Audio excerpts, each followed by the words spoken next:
Hello, good morning সবাইকে। আজকের দিনটা মঙ্গলবার, তো দুদিন বৃষ্টি হওয়ার পরে বেশ ওয়েদারটা সুন্দর আছে।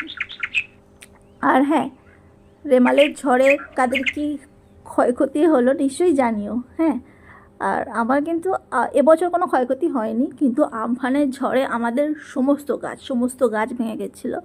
যে আম গাছ, কাঁঠাল গাছ, সমস্ত গাছ ভেঙে গেছিলো।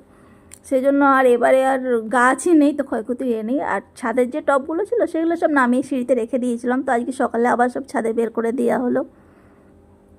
ফুরফুরে ওয়েদারটা আছে। তোমাদের কেমন লাগছে জানিও, আর কাদের কি ক্ষয়ক্ষতি হলো অবশ্যই জানিও। আর হ্যাঁ, কে কটা আম পেলে ঝড়েতে, মানে ঝড়েতে না নিশ্চয়ই কেউ বেরোনি, রাত্রিবেলা ঝড় হয়েছে পরের দিন সেটা জানি। হ্যাঁ, ওকে, বাই, আবার দেখা হবে নতুন ভিডিওতে।